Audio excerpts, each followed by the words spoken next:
Oh, that was weird. Okay. Coach Schumann here. Welcome to the Prospect Podcast. I'm here with Coach D as always on Martin Luther King Day on a Monday, busy Monday today. And we have the head coach over at RJ Reynolds down in Winston, North Carolina, Coach Davidyock. Welcome to the podcast today, Coach. I appreciate you guys for having me. We were talking, Coach D and I, before we started. It was like we were trying to get this done, and finally we were able to get it done. So we're excited. It's always a busy schedule, and of course, out of football season gives you a little more time. So, but it's great to talk to you on this morning. Before we get started, jump into your background as a player and as a coach, and kind of the genesis up to you taking over at RJ Reynolds. Yeah. So I played at Tom's River East High School in Tom's River, New Jersey. I played for Charlie Diskin for my 4 years, and then graduated in 2015. He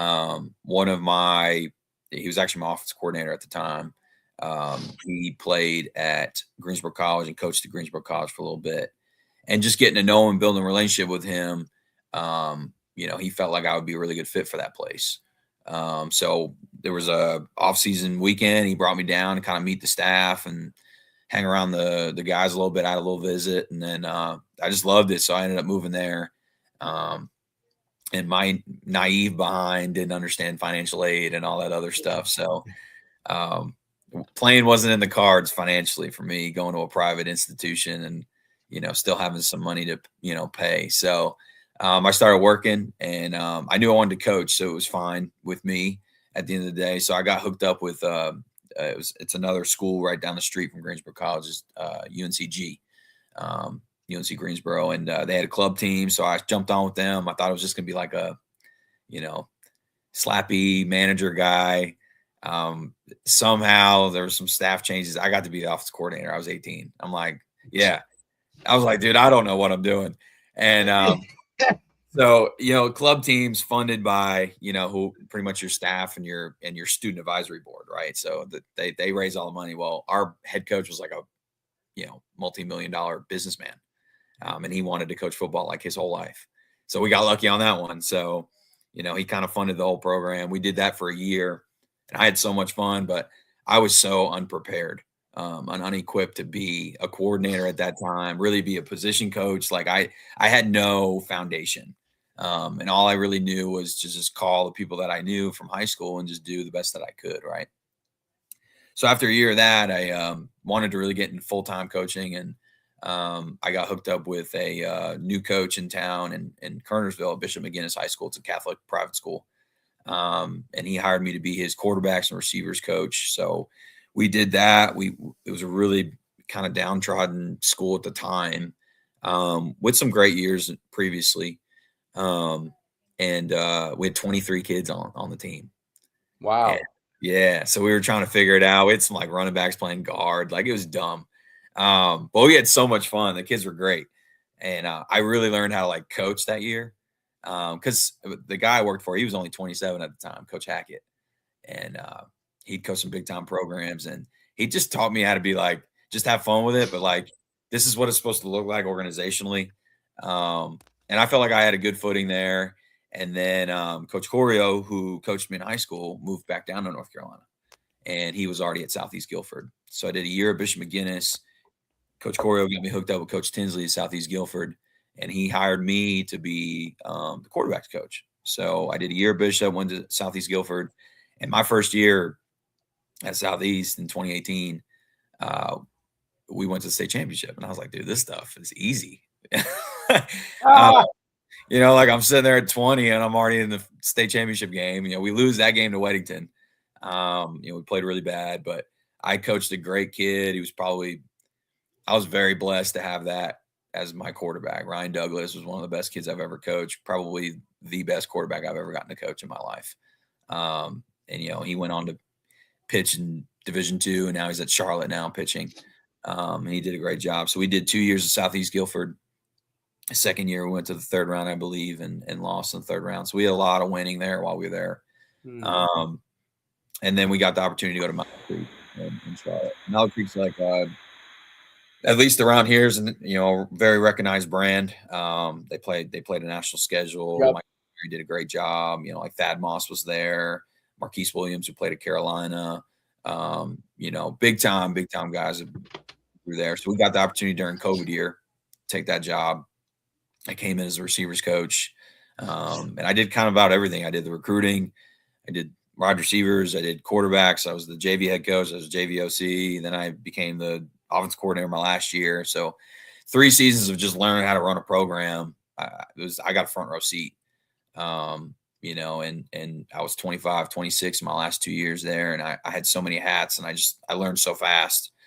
And then I was, again, pushed by, Coach Corio to kind of just put my name in the hat in a couple of jobs, a couple low-level jobs that, struggle, but just to get in the interview room. So I did that. And I went to RJ Reynolds and interviewed there. They were a program that's really struggled. I actually stumbled upon Reynolds. It's right in the middle of the city. I drove past and I was like, there's no way this team is this bad in the middle of the city. Like, there's no way. And then it came open. I put my hat in and interviewed really well. I thought I connected really well with the admin and was fortunate to get the job. I was 26 years old and probably didn't need the head coaching job, but it's been a great ever since. We just finished up year 3 and went to the playoffs for the first time since 2017 and first winning season since 2016. And so we're getting better every year. So it's been a great, and I've enjoyed it. Very cool. Wow. So you were 26 when you took over as head coach? Yeah. 26 years old. That's incredible. And you've had success since doing that. Talk about how, first of all, what made you want to become a head coach? Let's start there. Like where, as you were kind of starting that early journey, did you say, hey, this is something that I wanted to do?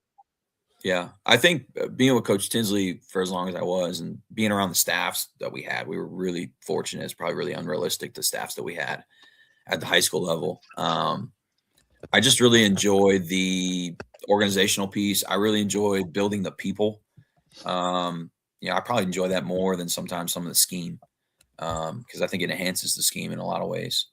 And I've always been in leadership positions. Like, I think I was 16, 17 running a diner when I was in high school, in the off seasons. I was a manager, which I don't know why.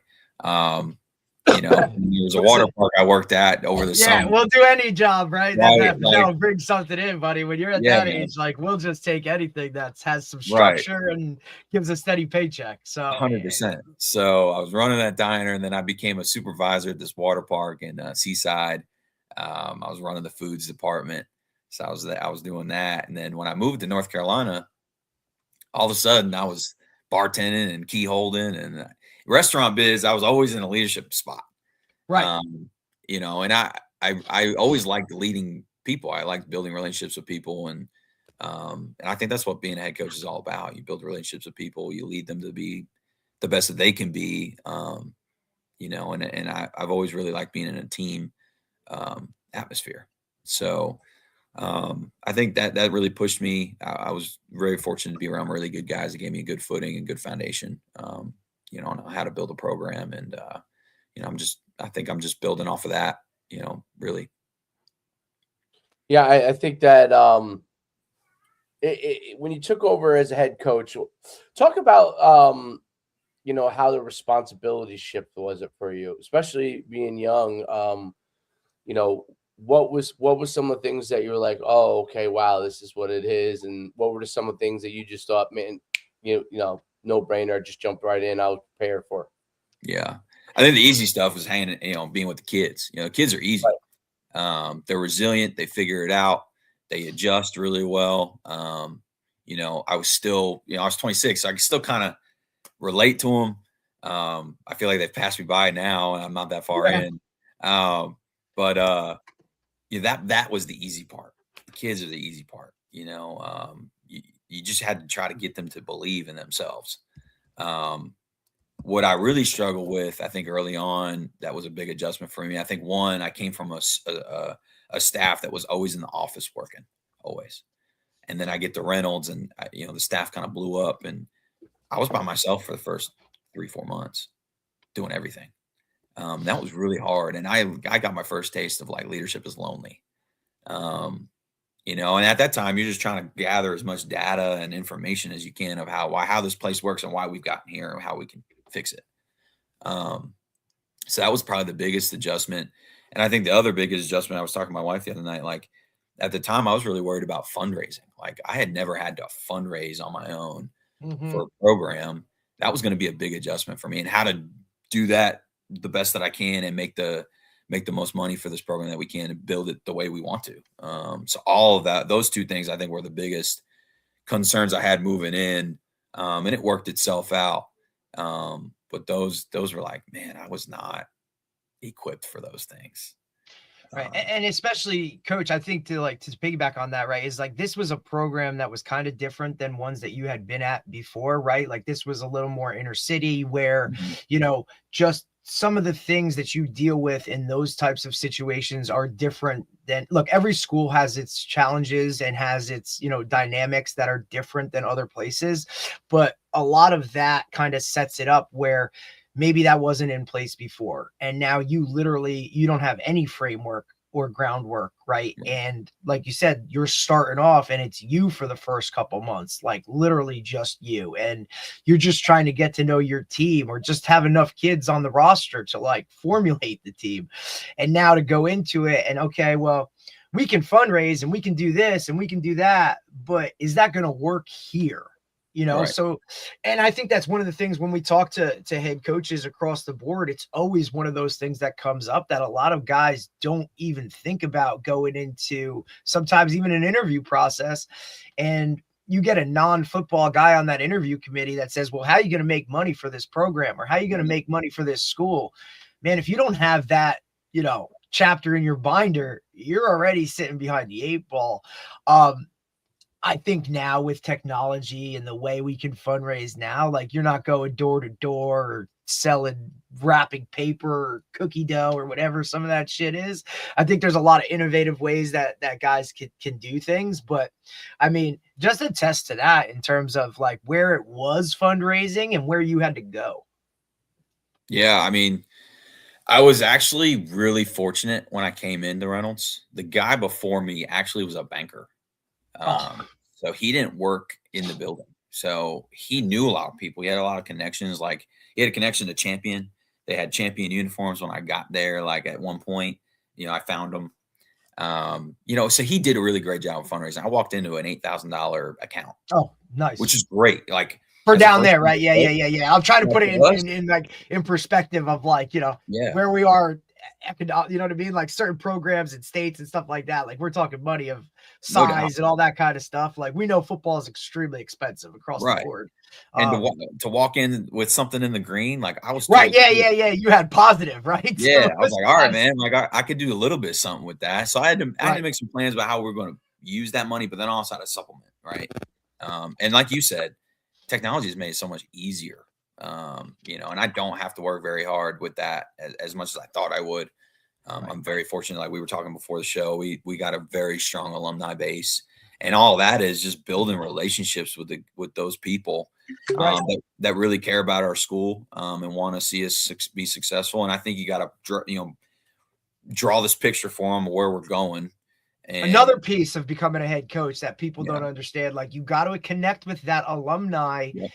Look, whether it's a good program, bad like find some positive aspect of something. It might not be a football player. It might have been a really good basketball player. Some positive form in alumni that can now basically green light you as the new guy in charge of, hey, let's do something with this guy. And you know what I mean? Like that's really, really important is those relationships. I've seen Coach Shu do it when he takes over, when he's taking over at places. You know, I've watched other guys do it. Everybody has their own little stitch or how they go about it. But that connection to alumni is pivotal. It's really, really important, especially a guy coming like you were in state, but you're an out of state guy. You know what I'm saying? Like that, you got to get somebody to sign off on it and be like, hey, you're good. 100%. You know, I had some parents looking at me like, he's 26. What does he know? Oh yeah. That's, I'm sure, a huge hurdle you had to come over or overcome. Yeah. And then, you know, like It worked out. It obviously worked out. You know, I have very good alumni that still take care of our program, want to be a part of it. So I'm very fortunate for that, and I make sure those people are taken care of. And you know, it's as simple as sometimes like during Christmas, you just text them, "Hey, Merry Christmas! I appreciate everything you do." Happy holidays, buddy. Like, yeah, like those things are important, and they love that. Write them a handwritten note. Like I learned that early. Write them yeah. If they're 70 whatever, they want a handwritten note. Guess what? I got notes in my file cabinet that we write handwritten notes and we send them out. You know, especially if they give $250 for a kid to go to camp, they're gonna get a handwritten letter from me. Damn right. And I want to make sure the kid signs it too. Like that too. I was just gonna say, yeah, like that young guy. And look, kids don't understand it either, and you got to explain it to them. It's part of the maturation process. Like, buddy, let me just explain to you what a handwritten note does for somebody. You know what I mean? Or why are we doing this, right? And it goes back, circle around where you said, like, you enjoy the development of the kids off the field just as much as you do the schematics and winning games and doing all that. And for the most part, guys say it, but like, if you're really in it for these kids, like that's what you're doing. You're helping them set them up for the future. And little things like that, like understanding how big of a difference a handwritten note or, you know, that communication, just reaching out of knowing who it is. I mean, this guy's sitting here paid for you to go to camp, buddy. So he's giving you an opportunity to do something that you wouldn't have the opportunity to do. Like, at least we can do something like that. 100%. Well, Coach, when you took over the program, you know, you were at Mallard Creek for a while, which is a powerhouse down in North Carolina, or one of the powerhouses down there. And there's some really, really great programs down in North Carolina, especially in the Charlotte area over there. And talk about, you know, what that program was like, and are there things that you say, hey man, I got to emulate this within your program, right? Because you guys you made the playoffs this year, and you know you're continuing to like grow your program. Talk about, you know, those things that you want to see that you can take the next step on, and some of the things that you saw from like a really good program like Mallard Creek. Yeah. I think, you know, one of the things at Mallard Creek, man, we're very fortunate. People want to coach and want to play for established brands. It is simple, right? So we were very unrealistic when it came to staffing. We were very unrealistic to some of the talent we had. Like I tell my kids, like my kids always ask, like, Coach, can I play at Mallard Creek? Probably not, big dog. Like we were pretty freaking good. But we don't have those guys at Reynolds, and that's fine. It's all about development. But I think the only way you can develop, right, is you got to build a program on accountability and discipline. And when I was at Mallard Creek, those were 2 of our 7 core principles. You know, I've gone down to 5 myself, and those are 2 of my 5 core principles, because I believe kids need structure more than ever. They need a strong figure to lead them in the direction they want to go. And I think in today's world, accountability and discipline is so hard to come by, because a lot of kids don't have. They may have structure at home, or they may not. The school sometimes doesn't have the structure that they really need. And I think coming into Reynolds, I was like, that's going to be, if nothing else, we're going to work on accountability and discipline in our program. You know, because I heard from, you know, kids or even some coaches that were a part of the previous regime, like their best players could sit for 2 days out of the week of practice and start on Friday. Like, we're not going to do that. You're going to be here every day for practice on time. You know, you're going to be involved in the game plan. You're going to understand the game plan. You got to know it and execute it. And if you're not going to do that, you're going to have to move. Grades and going to class like wasn't a big deal for the football program, because there was a lot of kids that would skip class and end up starting on Friday. We just don't do that. You know, that I don't think that builds winning habits. I don't think it builds winning people. I don't think it takes you very far in life. You know, and then when we went to school, like we didn't have to deal with that stuff. It was just ingrained in us. You went to class, you went to school, and you shut the heck up. Like, this is what it was. You know, so I think you wanted to try to build a great staff at Reynolds, for one, because we had a great staff at Mallard Creek. Yes. I have a great staff at Reynolds. Is it the level that I had at Mallard Creek that I got to coach with? Probably not in a lot of areas. But those guys do a great job, and they're good for the kids. But I also wanted to make sure that our staff was going to be really focused on building accountability and discipline for these kids because that's what I was going to focus on. We were going to build a year-round program because that's what we're at this point in football. Right. And which is awesome. Yeah, I mean, and they weren't doing that, and we're still learning that. Like, we're not great at off-season stuff. We're still not. Wow, And interesting. We're not, and not to the level I'm used to. Like the kids Right. at Mallard Creek, that's all they had was football. You know, Right. not a lot of kids played another sport at Mallard Creek. Not that we didn't want them to, they Right. just didn't. Football Right. was their thing. Right. Here, I have a lot more multi-sport athletes than I did at Mallard Creek. Great, but Which is awesome, right? Yeah. Like it's a good problem to have. Absolutely. And it's not my whole team. It's probably about half. Half my team does something else, which is great. And here, you know, some of the kids don't need football. Some of the kids, this is all they got. But then there's boundaries and barriers they got to get past, rides to workouts and all this other stuff, right? You know, so there's a lot there. But I think in order to win at a high level anywhere, you got to have kids that are accountable and disciplined. So we had to make sure we built that here. No doubt. And you know, it's interesting because I was just looking at like last year, you guys were like at one point undefeated, right? And then then you guys ran into the fourth size teams that were real difficult teams, and that had an effect on the rest of the season. Talk about how you know, are able to, as you continue to evolve, like from a program that's really like starting to get more everyday kids. Because one of the difficult things of the South versus, and even North Carolina, although people probably still think North Carolina is a basketball state, but they don't realize that there's so many great football players in North Carolina. It's insane how many good football players there are. God damn right. Yeah. But talk about how, like, because I think that's a difficult part in states like North Carolina, where there are kids that are like so all in on one sport, whether it's football, baseball, right? And obviously you coach football, so it affects, you know, when you play teams that they might be like literally football track kids, you know what I mean? And then you run into a juggernaut like that, and all of a sudden, you know, you're still trying to build that part of it, right? And you got kids that might play multi-sports and kind of take football as it's important, but it's not as important. Talk about how you continue to, like, I feel like, you know, as you're building it, it has to be piecemealed, right? Like you're slowly getting everybody to buy in on that whole process. Like, this is what our standard is. We need a little more each year so we can get us to the mountaintop there. Talk about how you kind of are implementing that within your program. Yeah, I think, you know, when I got to Reynolds, a lot of our more talented football players played lacrosse. Believe it or not, we're actually very good. Lacrosse has become big in North Carolina. Yep. South in general, it's grown tremendously in the last, you know what I mean? Like, it's just. But it's gone down this East Coast thing, lacrosse, where it was Maryland. It was so big. Mm-hmm. Virginia's enormous, and right below Virginia is North Carolina. So it's kind of like working its way down. No doubt. And those were you're fine. Those were our better kids. I mean, they're more aggressive. They're more athletic. They're, you know, like they was just different build a kid. Then we had some kids that ran track, not a lot of them.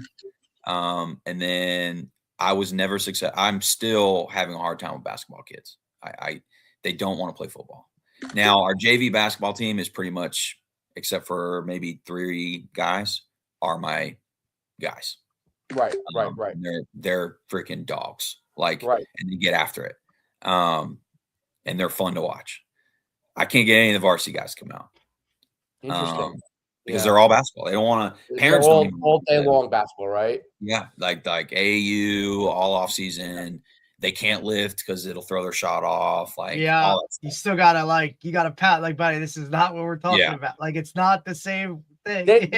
They still think it'll throw their shot off, huh? Yeah. There's and it's part of the culture of outside of Reynolds. It's not necessarily Reynolds.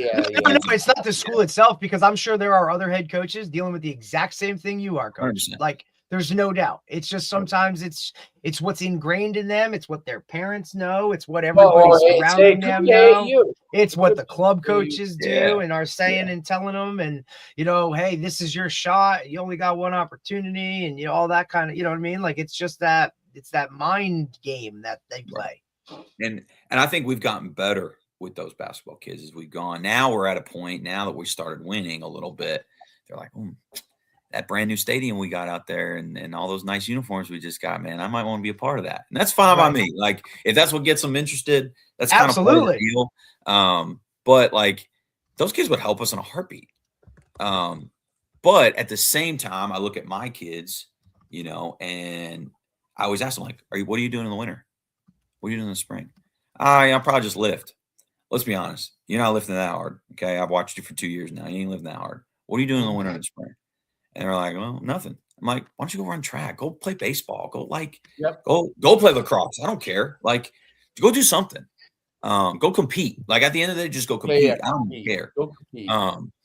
And a lot of my kids think about it, and some take the challenge and some don't. And as long as my biggest thing is like, okay, here's your two options. Either you go play another sport, you're working out with me. Those are your two choices. And they kind of look at that, and most of them understand that. I got one of my kids who was a starter as a sophomore. He's playing JV basketball, and he's like, this is my last year of basketball. I'm like, but you're good at it. Just go compete. Who cares? He's like, but I love football. I'm like, good. Love basketball too. There's nothing wrong with it. Right? You make us better at the end of the day. Don't you want the school to be good? Like, that's what I want. I want the athletic department to be winning. I can't stand the fact that, like, what bothers me at Reynolds is we're very one-sided in our sports. We only care about the sport that we take care of. I don't care about that. I want football to be good because I know it's going to make everybody else good. Is it other coaches that sometimes are, or is it the culture that it was before you even got in there? Or it's culturally, yeah, because they're not bad people. They just so tunnel vision to know what they're doing, and that's fine. I think that's fine at the end of the day. I think I tell some of my buddies who want to be head coaches, I think you shouldn't be a head coach. You're not going to be an ambassador for your school. Right. If you're only going to be a football coach, 100%. You're 100%. And look, just to go at, like, and look, you're from up here, so you understand it. Like, that's kind of the culture where I'm at right now. Like, it is not across all sports where everybody's there's the vertical alignment of, like, yeah, everybody wants to win, but not everybody's willing to do the certain things that it needs to take across the board to win. Right. Because even, you know, I think size of your school has a lot to do with it, because your best football player is probably, you know, is definitely going to help your basketball team. So if he don't play basketball, like, that level of talent drops, and now your team drops. And just being overall supportive of multi-sport guys, especially now in this day and age when, you know, for everything other than, like, you can play whatever sport you want to play basically year round across the board. And if, you know, you got a guy telling you got to do this, or you got just those parameters in general, like, right, kind of restrict kids or shy kids away from playing other sports because they don't want to be passed by, or, you know, whatever. And, you know, we talk about this all the time on here is, you know, what choice are you going to make? And when it comes to that, right? Because you could be a 3-sport athlete and still be a high level player, right? Now, because you're a 1-sport guy and you're focusing on those skills, now you might be better right now, but for the overall development in the long run, in the grand scheme of it, look, college coaches walking in the building, first thing they're asking is, what other sport does he play? Yeah, it gets put on the prospect sheet. So right now, in this transition of, you know, portal world and NIL and all that other kind of stuff, man, like, where we're really splitting hairs for the high school athlete to get to that next level, like, you running track, and you might not, you know what I mean? Like, you don't have to be the star in every sport that you're playing, man. That's another thing that adds to it. We talk about that all the time too.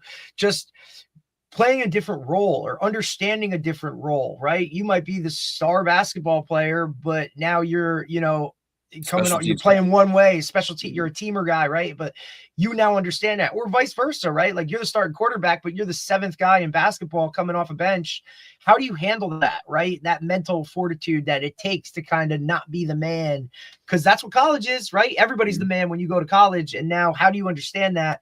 Coaches want to see that. And when we're in an era of splitting hairs when it comes to getting to that next level, that stuff is really important. Yeah. But look, we all know that football rules the roost. And when you have a good football season, not only like your school year is different, right? Yeah. I've said this 1,000 times on this podcast, right? Like you good football season, school year is better, right? Disciplinary issues aren't such an issue. Other teams rise to the occasion because, hey man, like we set the tone in the fall and now like we can all win games, or it's just it's the biggest team in the school. Everybody knows who the football players are. If it's a good culture and a winning culture, a positive culture, the school culture changes and the school culture grasps that. And administrators who understand that, coaches who understand that it makes my job a lot easier with whatever team I have or in the school itself, like have more success. And I think if a lot of guys like kind of, followed suit, and that's girl sports, that's boy sports, that's across the board when it comes to it. Sports are still a pivotal part of the high school experience. Yep, 100%. I agree with that. That's what we say here. No, there's no doubt. Talk about your year-round program. Like, what do you guys focus on from a development standpoint? Are there particular emphasis that you have, like those kind of things? Yeah, I mean, right now it's weights and speed work and that stuff. Right. I do wish sometimes like a system that you guys operate. Do you have a system? Like, do you guys do like progression? So my first year I was doing it myself, right? And I was still trying to learn how to program well enough for our kids to, and then on top of that, off season was not a thing for them when I got here, right? Yeah, that's hard. That's hard to change that culture. Like that's real difficult. Year 2, I was fortunate enough to have a full-time strength guy. That's awesome. So he did it all. But where I went wrong was I didn't pay attention to what he was like doing. Right now, he left me a lot of stuff because he ended up having to leave. Not because he wanted to, because he had to. Right. So now I'm back to doing it again. So now I'm like, I want to start over, clean the slate, and be like, all right, what do we need? What do we need? What's going to make us be really good from February to May before summer starts? Right? What's going to drive numbers? What's going to drive participation? What's going to drive competition? And how are we just going to get stronger and faster? So we implement a lot of the feed the cat stuff. Yeah. I don't follow it to a T. I'm gonna be honest with you. I don't follow it to a T. I think I probably need to, but I need to research it more myself. Right. Right. So I'm in this world of like, all right, I'm getting better too in the off season. Right. Yeah. Right. And kids see that, just, kids see that shit. They're like, wow, coach is like, like just not the same stagnant type of, we did it last year, so this is what we're doing now, or just, I think that, especially with today's kid who is so quick to, look other places, or they go do the research on their own and come back and say, hey coach, like, why don't we do this? Or how come, you said we're doing this type of program, why can't we do this? Or like they do this, why aren't we doing that? You got to have some of those answers. Otherwise it's real. Kids are real quick to be like, he don't know what's going on. He don't know what he's talking about, and I think being from Jersey and being, probably with the feed the cat stuff is probably, coach, while you popped up on the algorithm, right? Like, because we've interviewed and talked to a whole bunch of these guys. Tony Holler's been on a bunch, we've had the whole crew, and look, not every guy that's using it or utilizing it, they're not following it to a T. They're tweaking it to their program and how it kind of, you know what I mean? Because look, Tony's a track guy and we're talking about football, and you know what I mean? Like, there still has to be your own little twist to it. Right. And I think that's where the ownership part comes in, of like, this is our program. This is kind of how we're going to do things. I mean, look, Coach Shoes implemented it with his middle school team. He's got 10-year-olds doing, practicing with this process of how it is. How did you get them to buy into it? The kids how did you get them to, hey, wait, off season, like February to May is extremely important. Now, I did have one question. Do you guys have spring ball? Yeah, we can. Oh. And we try. I mean, like, it's what actually is going to hurt us this year, is facility usage, and then the timing of our academic calendar. Got it. So we actually finished testing in the first semester before Christmas break, like I feel like everybody should in general, and we Right. get out a lot earlier, like in May. Right. So That's always one of the big differences from the North to the South is the calendar in the South kind of follows more of a college, Yep. That's why that first year when you graduate high school in the North, if you're going to school in the South, it's like you have a month off because you don't graduate until what, June, end of June, and that's, we argue this back and forth about state to state and how things are. That's why I love doing this podcast and talking to guys from all over the country in terms of how they do it. Like, does somebody have spring ball? What's your calendar look like? What are you allowed to do in the off season? What can't you do in the off season? Like, the schools in the South that have either football class as the first block of the day, right? It's implemented in like Texas and some of these other states, or have spring ball, have a leg up because, you just have the ability to kind of do some of those things that in other states you really don't.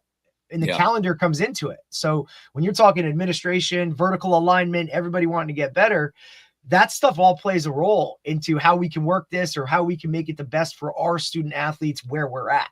Yeah, absolutely. And like this year, like, I love the calendar because it gets the freshmen on campus before our first game. And now, technically, apparently, it's against the law to do that.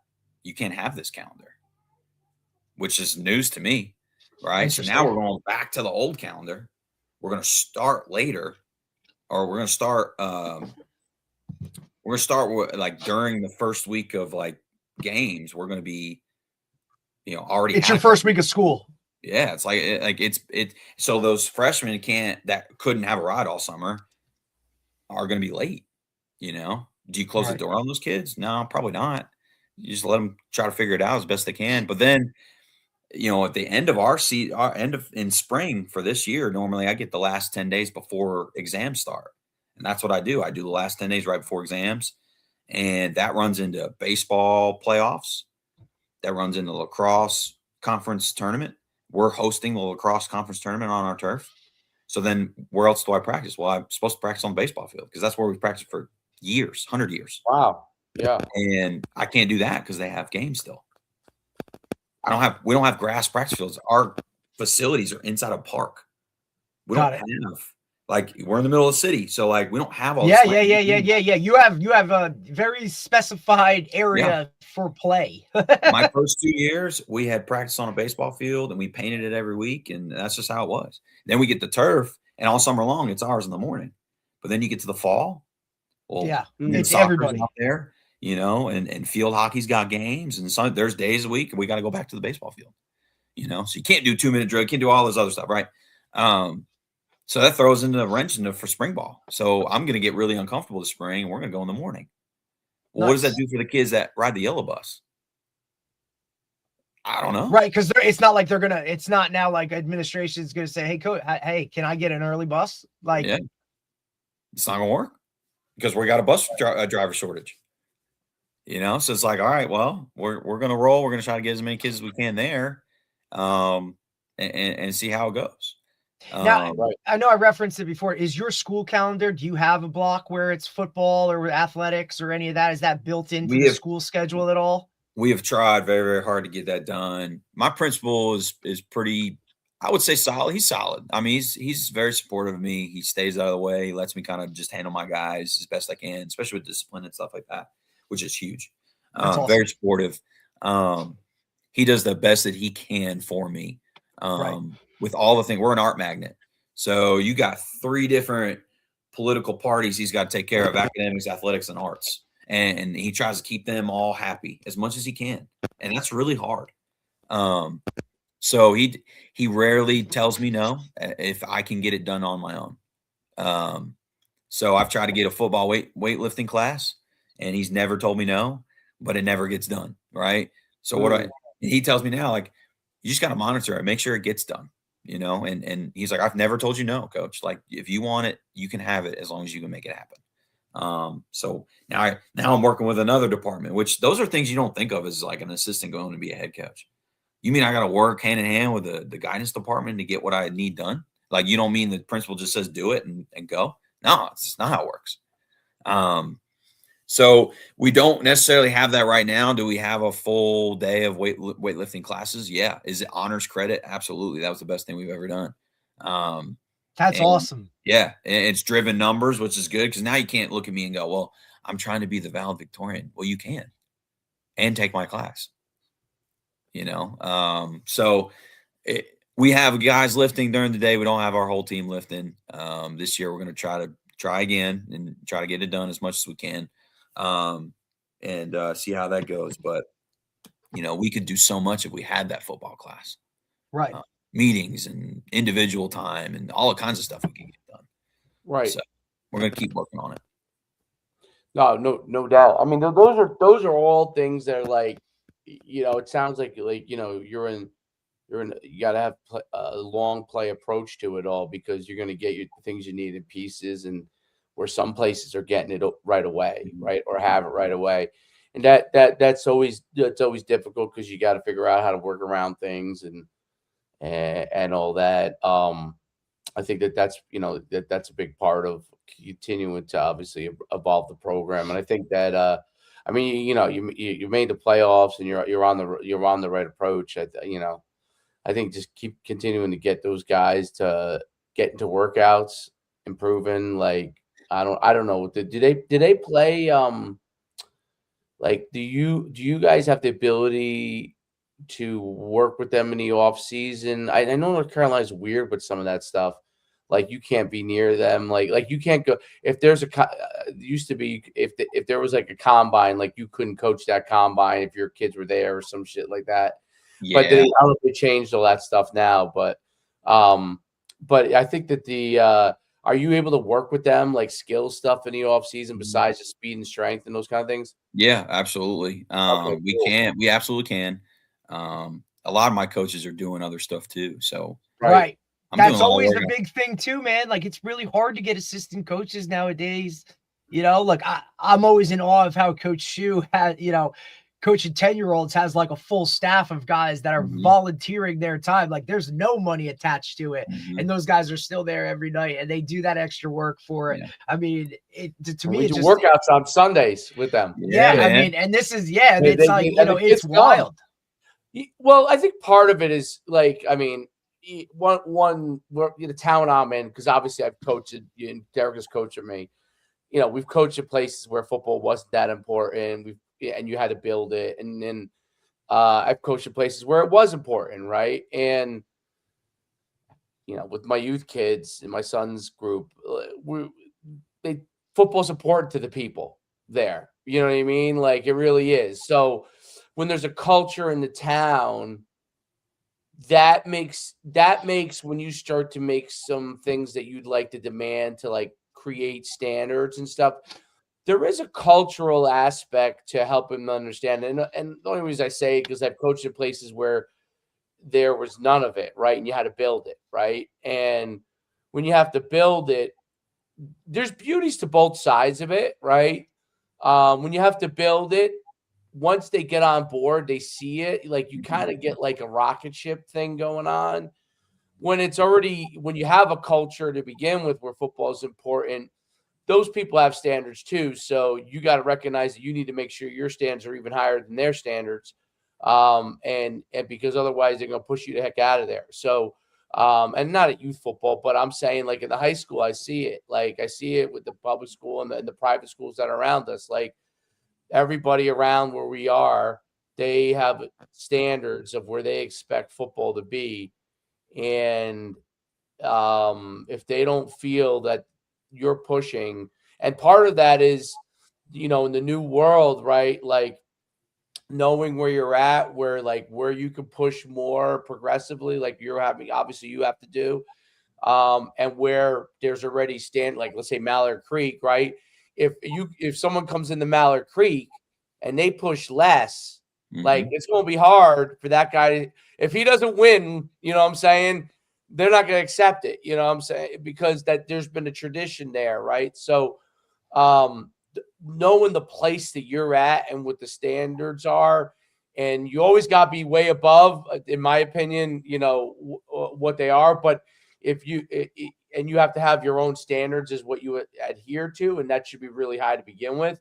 But when you're building in places where they don't know a lot about standards that they got to get to, there is a progressive part to it, which is a mind share thing. And like I said, there's beauties to both of it. I mean, really, I've been excited about where it's, you're like, wow, like these people want to be great. Like I gotta, like don't hold back. Right. And then there's beauty to like, this kid doesn't even know what a football is and a great athlete. And all of a sudden he comes out for you and you see him take off like a rocket ship and a group of his friends take off like a rocket ship. And there's something great about that too. So it really is knowing where you're at, having your own standard that that you have, and making sure you understand where you're at. Because I do think it sounds like you really do understand the place you're at. But I've seen it like where coaches come into places, especially places that have high standards, and they don't understand what that place expects. And they misread that. They're just going to go and, do something completely different. It's like, man, you just, I've been on both sides of that. Yeah, right. You know where you are, When we got to Mallard Creek, I remember people telling us, man, this Charlotte ball is different, man. Y'all don't understand. Because we're all from Greensboro. Right. And we were trying to build the person as much as possible with football. And they were like, we don't want to hear that. We don't need no daddies. We want to win. And I was like, whoa, like nobody's ever really said that to me. Right. Right. And then, 6 wins at Mallard Creek's not good enough. 100%. And we had a 6-win season. That was not good. Like I felt like the world was falling down. Right. Yeah. We get the 6 wins here. Yeah. Like, Somebody's gonna. You might get a statue. Yeah, building a statue. Like, no, man, we haven't done anything yet. We've done nothing. Exactly. And like when I first got to Reynolds, I remember like we won 2 games my first year, and I just felt like the worst coach in America. Like, because you have one standards. Right. But I have a standard of like, these are the things we got to do to win. And we'd get our heads beat in by like 40 plus. And I'm walking off the field. I'm waiting for a parent to like fight me. No, they're like, Coach, better luck next time. Yeah. What are you talking about? Like, I want someone to point their finger in my face. Like, that's not good enough, dude. And, that comes with, you don't want a whole bunch of that. But like now I got some parents who are a little bit like, vocal, but like, no, we need to do more. And it's funny, like some of my staff is like, man, those parents are a problem. Like, we didn't have those before, but they're the same guy. Like, they show up every day. Shows how your program is transitioning or trending or tracking upward. I mean, look, I make this reference, but that preseason poster with all the seniors and the calendar, like the game day schedules and whatnot, like if it's listed here where, that week after the regular season, if it says consolation game, like that's a standard. If it says NJSIAA playoff round 1, there's your standard. Like that's what the expectation is. And that's where it should be, right? And look, you also want a little bit of that. Hey, like, what are we doing? Like the standard should, like a 500 season, just making, like losing in the first round for some programs and some schools is like great. And then some places that's not where it's at, right? Because that standard needs to be set continuously. It doesn't change. Like, this is where we want to go. And we got to get there. So let's put the work into it, understand what's expected. And where you are in North Carolina, because North Carolina is like, I mean, not unique to the South, but like it has like multiple bigger cities surrounded by lots of space, right? In between, you know what I mean? So, and everything around those bigger city areas like Charlotte, the Greensboro down by towards Winston, that whole area. And then you get towards, obviously, the Research Triangle area, right? That's a large area. And so you got those areas and pockets of like of pride in football. But Charlotte is obviously widely regarded as kind of kings, and a lot of it started. And the only reason I know is because I ran camps all over the place, and I spent a lot of time in North Carolina and a lot of time with Tommy Knotts in his program when he was at Independence, and that was where we first started running camps down there. When he was at Independence, he's now in. He might be. He might be Dutch Fork in South Carolina.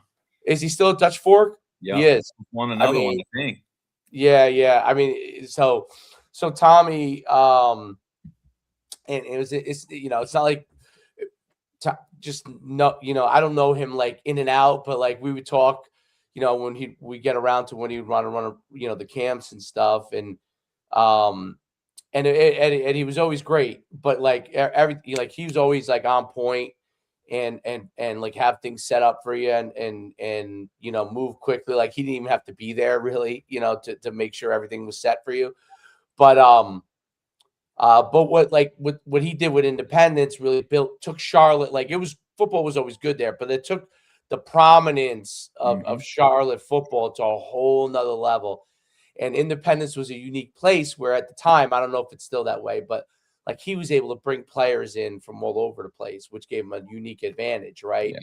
He had that international, like I remember they would come in. I remember look, we have this internet, like we have kids from all over the world that come here, and it was some sort of unique environment where so he was able to take advantage of that. And obviously he had Chris Leak and Hakeem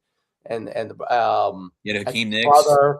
Yeah, right. And so they, guys that like unbelievable. So, but that brought the promise. So now then you got like all those programs around there, Mallet Creek, even the private schools, Providence Day, and all these different programs around there. And I'm missing, there's like probably like 10 of them that have rotated the powerhouse part of that area.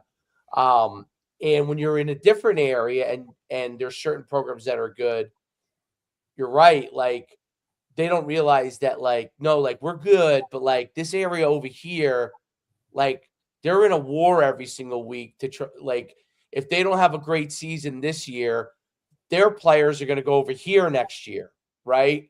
And so they have to be on their P's and Q's at all time. Where the beauty is, it's not quite as big a deal right now where you are. I'm sure if you all of a sudden reeled off a couple 11-0 seasons, then all of a sudden the ante starts to get raised, and that's what happens. But and over the Research Triangle, like they have some powerhouse programs. It's a wider area because you got like 3 smaller big cities, all with different groups of talent, like fighting for it, and they all think they're like the greatest educated places in the world. So that's always a big focus out there in Durham, Raleigh, and Chapel Hill. But and that now I can't think of the town that's like the big business town over there. It's a big city now. It's also part of that Research Triangle. But that area is grown so tremendous. But like where you are, it's like as you start to keep pitching to everybody, it's like, hey man, like we could be that, but like we got to raise our bar, right? Like we got to raise our bar, and why not be the standard in this area that like everyone's like, oh my God, like normally you get to the playoffs and you got to face a Charlotte team, face a team for your area. They just think, oh, we're putting up a ton of points, right? Like we're beat. Now you want them to have that fear level of playing, RJ Reynolds, and that's what you're like continue to continue to grow, and I love that part of it. Before I got to jump off in a second, but I have one more question, and I'll let you guys continue because and then I got to come back with you, Derek, with right at 12. Yep. Coach Hines coming on. Big podcast day. I guess I don't get to celebrate Martin Luther King Day. Listen, buddy, we gotta take these guys that are off of school. We gotta hop on it while we can. We gotta take advantage. Dude, I get no celebration. Not only do I have 3 podcasts, then I gotta take my son to his 3v3 league he plays, and then of course somehow our travel basketball team has a game at 8:00 at night during national championship night. Like, what's that about? Oh man, no thank you. Did we draw the bad lot or what? How the hell did we have a game at 8:00 at night when that? Thank God for streaming, buddy. I'm gonna be like this. I'm an assistant. They could have something up the head, and maybe I could sneak some like looks. You know what I mean? At the phone. Yeah. But my quick question is like, what is your like where do you see it going for yourself with the program in the near future? Like, what are some of your kind of hopes and aspirations? And then I'll let you guys can continue because it's a good conversation. I love, especially because you guys are from a different state. We like to have guys from different places around the country to hear what it is. Good. Yeah. I think we've gotten, like you said earlier in the show, like we had a great first half of the year. And then we faltered. I think we're in a conference where there's 3 top dogs, and we got to find a way to close the gap on them. We've for years, if you go back and do the research, where I think our average score against those 3 schools is like 44-7. Like we get throttled. Those are the guys that grab all the guys around us, and it's an open enrollment district. That's where I'm at. I was going to ask that. That's some of the is that Forsyth, East and West, and then okay. Yeah. So like it's open enrollment and it's not quite fair because it's not quite the same for everybody. Yep. So there's a lot of different things going on in there. We didn't have the facilities. Now we got a brand new turf stadium that we've never had on campus before. We used to travel to play. Now we got a brand new $130,000 weight room that was updated for the first time in over 20 years. So now you're just trying to build the most attractive program in Winston, to garner the interest of as many student athletes as possible. Right. And I think that's the job of what we do as head coaches, just make your program as attractive as possible. So now we've gotten to a point where, all right, now we can get to the playoffs. Now we can get winning seasons. How do we take that next step? Right. We're not one. By the way, that's a great facility. I'm looking at it right here. Wow. Yeah, it's beautiful. So how do you not go one and done in the playoffs? How do you get from 6 wins to beating one of those 3 at least every year, right? Stealing a win maybe you're not supposed to, things like that. I think that's the next step. I think the biggest thing that I see with this program is we got to get to a point where we don't look at that schedule or we don't walk out for warm-ups and lose in the warm-ups. Yep. Don't look at what it says on somebody's jersey, man. Just play the who person. cares? Stand your ground, spot the ball, go to work. Like, to me, that's what one of the hardest battles. I think that's one of the hardest battles. Yeah. For listen, college kids at Division I levels have a hard time with it when all of a sudden, they're at a program that's moving up, and then all of a sudden they face Georgia. You know what I mean? They're looking at that red with the Georgia on it. That's why people wear uniforms, right? It's like, so again, I'm sorry. No, it's a brand. We're building our own brand, right? Right. Yes. We're building a brand of football over here, Reynolds, that says we are competitive, and we should be given the same amount of time they spend on the other 3 when they play each other, right? Because we're going to come with a great game plan ready to play. And I think our kids look at some of those teams and are like, man, I don't know. Like I've been told by people, we come down the stairs for our games and they're like, yeah, it just didn't look right coming down the stairs when you guys were playing Reagan for homecoming, and it's like, well, if other people can see it, that we're not doing a good job of, kind of putting up a wall of our emotions and just going to play, so what's that next step to kind of mentally win that game, before the game actually happens. So we want to at least get a little further in the playoffs. I don't think we're quite state championship level yet. We're still pretty young, but I think my younger kids are a lot more wired for winning because that's all they know at this point. Like our JV team won 7 games, for the first time forever. Our varsity team, we played a bunch of sophomores this year.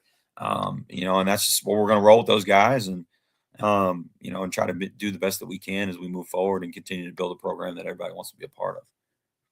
You're definitely on the right track, and you can see the trending thing, and it's like just keep putting the foot, pedal to the metal, and the way I look at it is like keep thinking about what kind of extreme things can change the culture. You know what I mean?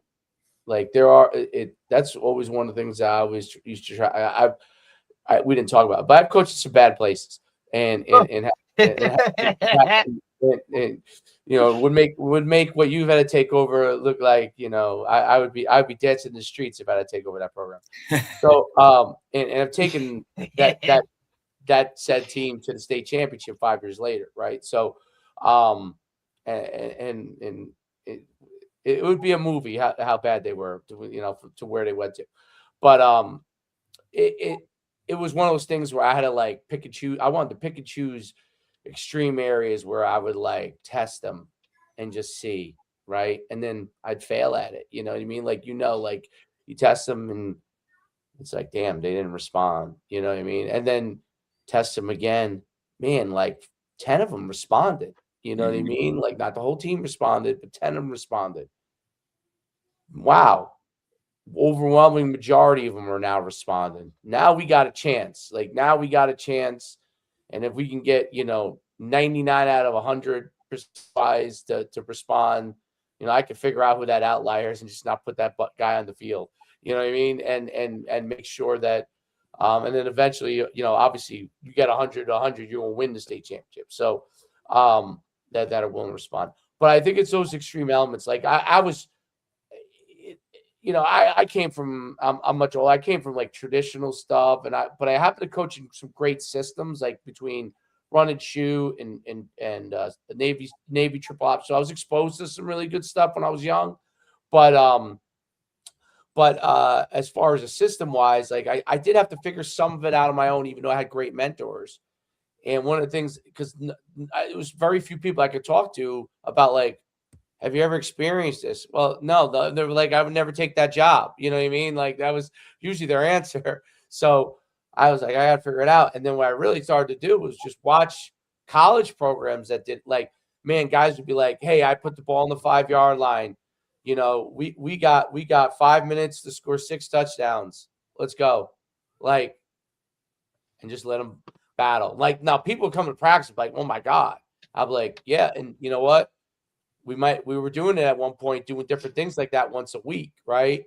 Not just a 2-minute drill, but you have 3 downs to get 10 yards, just like in college. And if you don't get it, there was a consequence. Okay. The winner got a reward and the loser got, had to pay that price. And all of a sudden it got like chippy. And I was like, okay, because how could you manufacture when they don't know, right? Because that's really the hardest. When they don't know, you do kind of know, right? What it takes, and sometimes you assume that they do know, right? And you miss a whole piece of it because you're just under the assumption of okay, they get it, they understand what it is. Like you got to coach every bit of it. I think continuing to manufacture it, manufacture those situations in the off season, right? I mean, that's where Tony's thing is great. The record, rank, publish, because you're kind of manufacturing, right? Competition. You're manufacturing competition, right? Off-season drills, we used to manufacture it. Like we used to do these. I mean, literally, it's simple. I mean, we still do this to this day, even our tryouts. Like I know Derek's one of his big drills is we just the shuttle run, and instead of timing them, we just have them race each other. You lost, you got push-ups, you got whatever. Like, and people will say this all the time. Like, I'm not big on like doing push-ups per se as punishment because I want them to want to work out. But there are times that you could use those things for competition purposes that it's worthwhile. Like I always say, like, hey man, you either win or you get stronger. It's not you win or you have to push-ups. It's either you win or you're going to get stronger. So either way, you're winning here, but like, so they would look at the push-ups as much as like, oh man, I got to do push-ups. It was like, well, I got to get stronger, right? Like, because I'm not fast enough, so I better be good at something. Right. So those things are, and you know what, over time, like that's when I just think like, you probably saw it when you go to 6 win, when you're undefeated, you're like, okay, there's something going, man. Like right there, even though you probably knew in the back of your head, oh, we still got to run a play against some juggernauts. And I don't know if we're there. But you're like, okay, we're close. That's all I wanted. We're that close. And it just keep pushing those like once in a while extreme levels of competition because they get so jacked up about it. It's amazing. I would say it's because of the fall of phys ed, in my opinion, that they do get jacked up about these moments, right? Like phys ed used to be like an outlet. We could go and play some phys ed and we play whatever, these weird games and stuff, and just compete and let it out and have fun like it was in the back, like you're playing in the backyard. Well, that's less and less a thing in schools. And you know what? You incorporate that into your football program. Like it's great. It's crazy. It's like, you know what the truth is? Most kids are still 10-year-olds. Yeah. I'm not talking about emotionally. I'm talking obviously they're all close to, but as far as how they think about excitement in sports, college kids are the same way. They're still 10-year-olds. They're still like, you know what? The best part of my life was when I grabbed my friend and we went and played in the park and we banged around with each other. And you when you replicate that, like, even though knowing that you obviously have structural things you always have to do, but like, man, they just in bits and pieces, it's like I'm always shocked at, like, I say at the end of practice, all right, tug of war. Like, man, 5 minutes ago you weren't giving me much. All of a sudden I said tug of war. All of a sudden you're like, yeah, where did you come from? Oh, I didn't know you're that fast. Well, look, when we made it a relay race, now all of a sudden you're flying around, right? Tony talks about it all the time, right? Like, that's why he gauges vertical jump. Like, ain't nobody not trying to jump high. You know what I'm saying? Like, it's just one of those things. And that's why I love the rank, record, publish. Like, you're not doing it to call guys out or make guys feel a certain type of way. But at the same time, you are a little bit, because I want you to be uncomfortable. And if you don't look at yourself on the bottom of that list and want to get better, like, that's a problem, No doubt. 100%. It's no doubt. But let me go. You guys continue. And listen, it's great having you on. You're a Jersey guy, which makes it even better. I appreciate it. You're just a Southern gentleman, reformed now. You're That's Southern. right. That's it. That's it. Transplant. That's it. That's it. Coach, I'll talk to you later. It's great meeting you, and best of luck. You're doing a great job, dude. You really are. It's exciting seeing a young coach that's willing to take on that head coach position and just deal with those battles. I was once that guy. The same thing, like just figuring it out, man. And I was just like, you know what? There's nothing better than that. Nothing better than that. It's fun. I appreciate you guys for. All right, I'll talk to you later, Coach. You guys continue. Have a great day. You as well. Coach, man, like look, it's like I said, you're doing a good job, like a great job with the program and whatnot. We talked about, like, the next steps within the program itself and whatnot. Just a couple more questions. Like, one, how will you continue?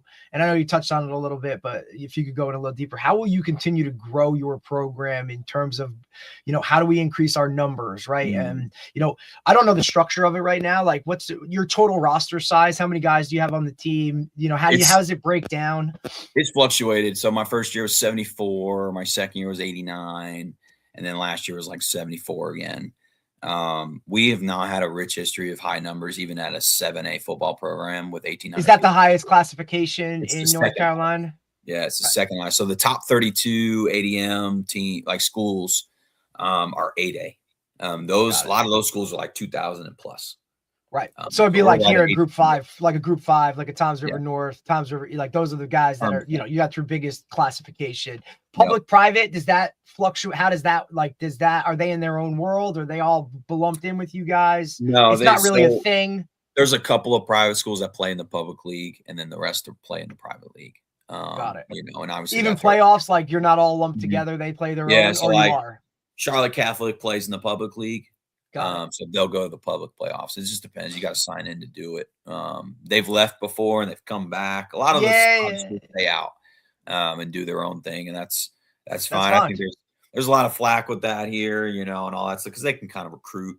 Of course. Look, it's a thing. It's a thing everywhere, right? Like that, like it just is what it is. It's the rent.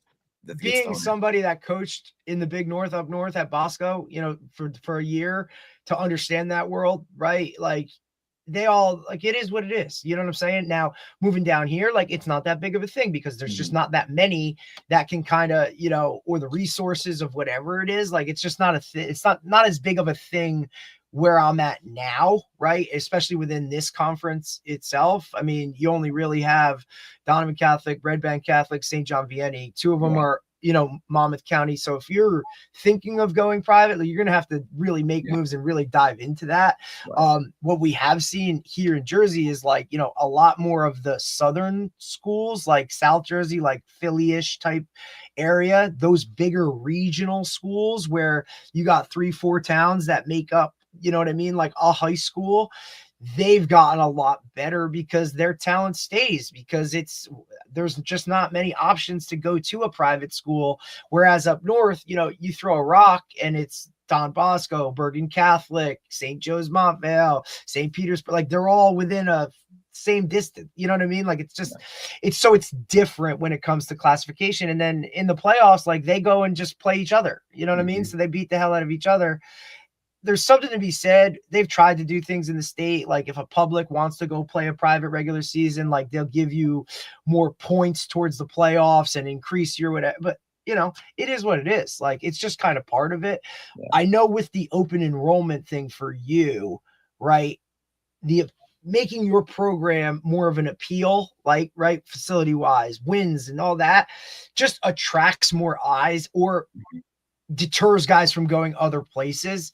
So is that like how on your list of important things, how much, like, where does that rank, right? In order to get kids in, is that a big pull for it, right? In terms of we got to do these things. I think when I got here, like I said before, we didn't have a stadium on campus. Right. And we shared a stadium with another school in our conference. Facilities are huge, man. Yeah, man. So it wasn't a place a lot of kids wanted to go play in, you know? Right. Because Reagan has this huge hill they walk down. It's like really so cool. Clemson-ish. Comes out of the stands, you know. West Forsyth has this nice like place in the middle of Clemens. You know, so we didn't have that, you know, and then our weight room was like a dungeon, you know. Literally. The kids don't even want to go down there and lift because the bars are rusted and the plates are old. Yeah. Why am I gonna go lift here? Like, you know, I need a tetanus shot when I'm done. Right. So, you know, and coming in, it was like, all right, well, we already knew the stadium was happening. It just had to get done. Right. Because that you could say it's getting done and it's in the works and they could see it, but when that's actually like, totally different. I see it going up, you know? Yeah. Like, and that made a huge difference for our kids. Oh man, I just want to get there. I just want to play. I just want to play on that. And then you go to game one and it's like, you look around, we're packed house. This is the first time in 100 years we've had a stadium on campus. You know how many people came to that game? And granted, hell yeah, it's not a big stadium. Like we only seat 2,400 people. That's not really what it's about. It's not like, you know, but it was these schools in Texas where 5 schools play at one of these monstrous stadiums. And, you know, it's just, it's something to be said for having your own niche within it. The facility doesn't have to be by definition a stadium or a monster or whatever it is, but just some place to call your home. Yeah. Look, I see it a ton when I was up north, you know what I mean? Like more the interstate, like Newark would all play at a certain stadium or whatever, that to not have your own home base where you're, like you say, you're traveling to go to play a game or practice or do any of that. Like it just adds another hoop that you have to jump through in order to get guys to like want to, you know, hey coach, I don't want to get on a bus to go to practice. Right. I don't want to go play somewhere that's not even on campus. Like just another hurdle, you know? Yeah, absolutely. So it's changed us absolutely. And then our weight room has helped a ton, you know, because now the kids are like, oh, this is cool. I want to use this stuff. Right. You know, so I think obviously that ranks very high, but it's hard to get done. I mean, it takes a lot of money.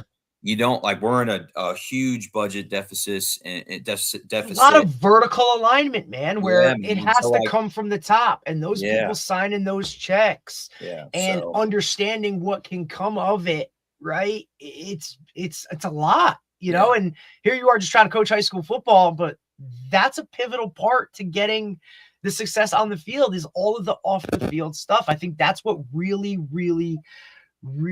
deters guys from wanting to be head coaches. You know what I'm saying? And for you to be doing all this at such a young age, like so ahead of the curve when it comes to it, that forward thinking, that patience that it takes to kind of look like this year we got this, next year we'll get this, right? To see what's coming down the road. I think in an impatient society, like trusting the process is a true thing. Like, and you have to, and if you try and do too much too fast, or it's not fully vested, or, you know, you're still on the fence with certain things, like, no, man, you got to be all in and you got to understand, like, what do I push for now? What am I okay with waiting? And it might be, and it's a learning experience, right? Because every year there's something, hey, I got to do this different, or, hey, my focus needs to be more here.